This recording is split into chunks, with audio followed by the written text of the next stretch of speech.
Hi, and welcome to the second video in this course on Tablib. So now we're going to talk about file imports. So remember that Tablib is a library primarily for transforming files from one type of data format that holds tabular data to a different one. And that means that we need to import files into our program. So in the previous video, we kind of messed around by creating a data set from scratch. That's typically not how you do it. Typically you import a data set that is already existing in some file formats. Then you do some necessary simple transformations like removing a row, adding a row, doing some simple logic, and then you export it to a new data format. And in this video, we're going to look at the import side. In the next video, we're going to look at the export side. So let's head into the code and see how this works in Tablib. So now we are in the second file, and here I have some comments illustrating what we're going to do. We're going to import a single CSV file just to see how the basics work. We're going to import CSV files without headers. We're going to look at JSON files just to kind of see a variation. And then I'm just going to illustrate how to work with multiple files. Let's start with a single CSV file. And to do this, we're going to write some common Python logic for importing files. We're going to use the with context manager to write with open. And here we can specify a path to the single CSV file. Into my artifacts folder, here I have some files that we're going to use. You can find a link to these files in the description of the video, but these files are also super simple. So for the single CSV file, this is the simple example CSV. And as you can see, we have some name and ages. And that's basically it. So you can just write your own data for this. But going back here, what we want to do is to open this. So let's go to the artifacts, and then this is simple example CSV. I want to open this in just usual reading mode as a file, and then let's just call it imported data. Slightly bad variable name, but let's just stick with it. So let's make a data set, and here we can immediately just chain on the load command. So the load method here specifies the file, and that essentially is it. Now we have imported data, and we can start by just printing it out to see that this actually worked. So if I run this, you can see that we got name, age, and the 3 entries here. So for importing a single CSV file, this is exactly what you need to do. No more, no less. But sometimes CSV files comes with no headers. So an example here I've made is in the no header CSV file. As you can see here, it's, I think, the same data, but we don't have this header information, so we don't have name and age. What can you do then? Well, you can basically do precisely the same. So let's just write this out quickly. Artifacts, and then no header.csv. A bit of a repetition here as file, but now we do the same thing. Let me just call it the same as well. Then I'm overwriting the data, but that's fine. But also here in the load command, we can specify headers equals false. So if we specify that headers equal to false, then we don't import the headers. And then now we can again print the imported data. So as you can see here, let me just comment out the previous print statement. As you can see here, we then just have a data set with no headers. That's perfectly fine. And then we can either continue working with this, or we can simply set the headers. And we've seen this previously. I could just do imported data,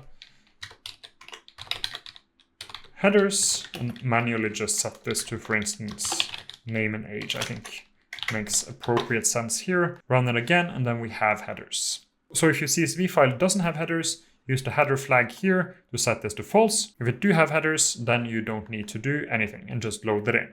Great, so that's specific for CSV files, but then how do you do some other file type like JSON files? So I've also made a standard JSON file here, and this contains exactly what you think it does. It contains basically the same information, just in JSON format. So name Eirik, age 30, name Stina, age 30, name John, age 25, just some random numbers. And then how do you do this? And you can see here that not a lot of the stuff that is actually written here has to do with CSV files. So we don't have a specific load CSV method or something like this. We simply have a load method. That's super convenient because I can just copy all of this. Again, let me just comment out previous print statements just so we have a clear printing. And now I want to do the standard.json like this. Then I do imported data, dataset.load file, exactly as before. And let's print it out as usual. And here you can see that it works perfectly fine with JSON. Again, there is no load JSON method, there's no load CSV file, there's simply a loading method, and that determines basically the format of your data. And that is super convenient because that kind of decouples the loading interface here from the specific file type. So if you suddenly end up with JSON files instead of CSV files, all you have to do then is change the file name, and there's nothing else in the code that needs to be changed. This is basically it for the kind of basic importing functionality. Now, of course, if you have a different format, then you just do the same anyway. You don't need to change anything other than the file name. What I wanted to also explain is how to work with multiple files. Because what's very common is that you have not one, say, CSV file, multiple of them. You want to load all of them, combine them together, and then maybe export them into a single file. So here you can see multiple. I have a kind of subfolder called multiple inside artifacts. And here I have file 1, which has a first name and last name and some names. File 2, same things. And file 3, the same things as well. What I want to do is to load all 3 of these in, combine them, and then export them to a single file.